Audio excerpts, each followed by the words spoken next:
Bismillahirrahmanirrahim. Assalamualaikum warahmatullahi wabarakatuh. Alhamdulillahirrabbilalamin wa bihi nasta'in wa ala umuri dunya waddin.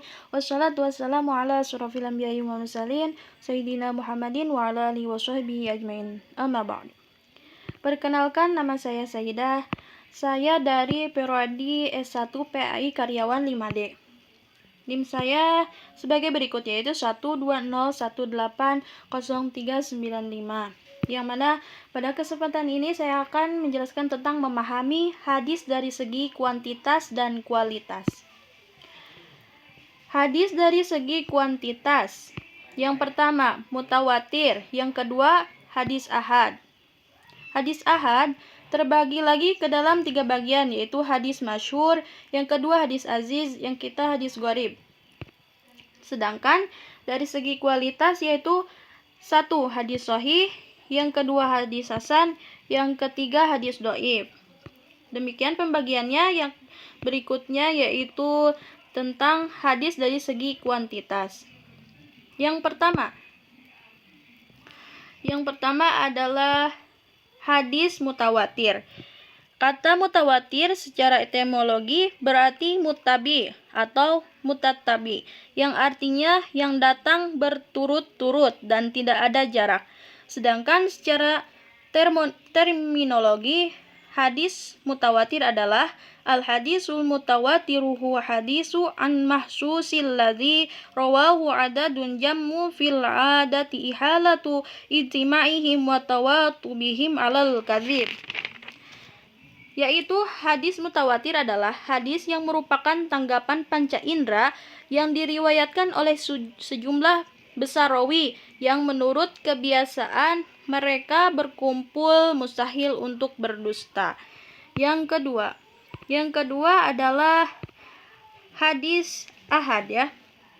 Hadis ahad adalah hadis yang diriwayatkan oleh 1, 2, 3 atau lebih, namun tidak mencapai tingkatan mutawatir. Artinya, tiap-tiap tabaqoh atau tingkatan jumlah rawi hadis ahad bisa hanya terdiri dari 1 rawi, 2 atau 3 rawi, dan tidak mencapai derajat mutawatir.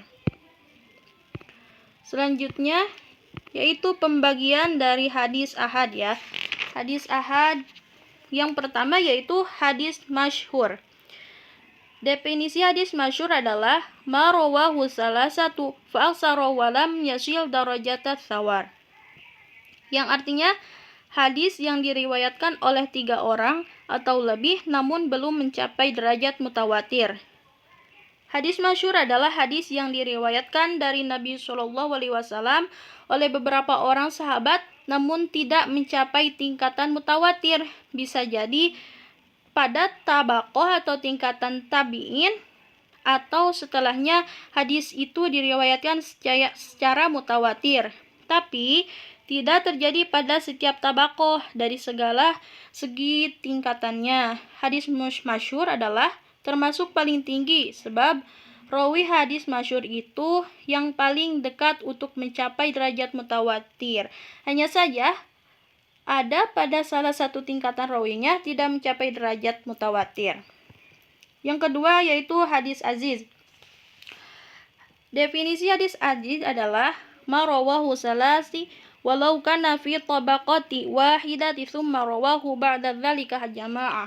Yang artinya hadis yang diriwayatkan oleh 2 orang pada satu tabaqoh atau tingkatan, kemudian pada tabaqoh selanjutnya banyak rawi yang meriwayatkannya. Yang dimaksud dengan hadis aziz yang pada salah satu atau setiap tabaqoh riwayatnya hanya dicapai 2 rawi saja. Yang selanjutnya yaitu hadis gharib. Secara etimologi, kata gharib dari ghoroba yaghribu, yang artinya menyendiri, asing atau terpisah. Sedangkan secara terminologi, hadis gharib adalah ma farada biriwayatihi syakhsun fi ayyi mawdi'in waqa'a tafarrudu bihi minan nasab.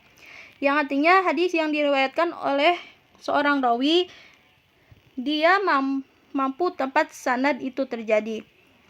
Hadis gharib juga biasa disebut hadis fardu yang artinya sendirian.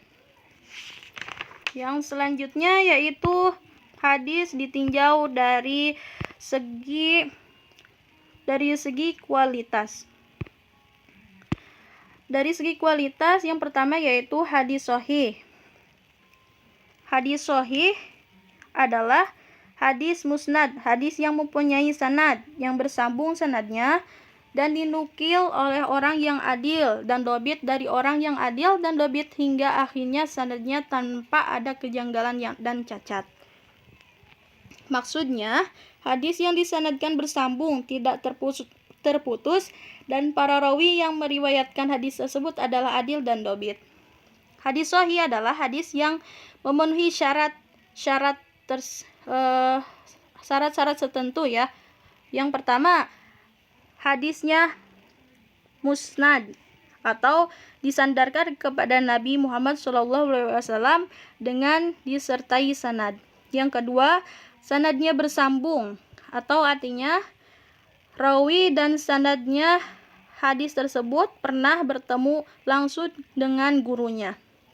Yang ketiga, seluruh rawinya adalah adil dan dobit atau kuat ingatannya. Yang keempat, tidak ada syad. Artinya, hadis tersebut tidak bertentangan dengan hadis dari rawi lain yang lebih kuat dobitnya. Yang kelima, tidak ada ilat. Yang selanjutnya yaitu hadis hasan.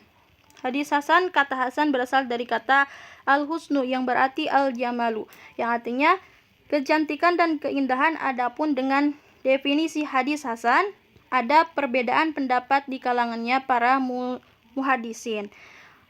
Pendapat Abu Isa at-Tirmizi tentang hadis hasan, alla yakuna fi isnadihi mayyatahumul bikadzibi wala yakuna hadisan syaddan wa yarwiya min ghairi wajhi nahwa dzalik, yang artinya hadis yang dalam sanadnya tidak terdapat orang yang tidak tertuduh bohong, hadisnya tidak janggal, serta diriwayatkan tidak hanya dalam satu jalur rawinya.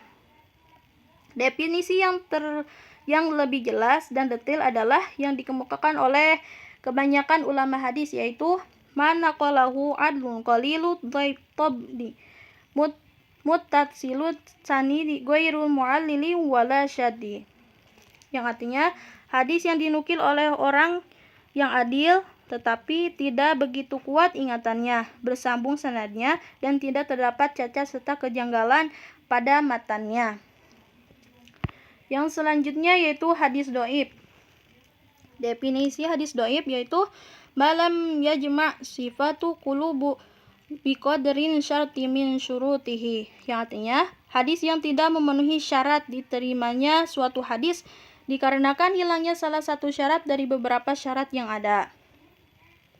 Para ulama ada berpendapat bahwa mengenai masalah hukum menggunakan hadis dhaif, mayoritas ulama membolehkan mengambil hadis dhaif sebagian hujjah apabila terbatas pada masalah fadailah amalnya. Selanjutnya, apabila ada yang ditanyakan silahkan tulis di kolom komentar ya. Demikian yang dapat saya sampaikan. Wassalamualaikum warahmatullahi wabarakatuh.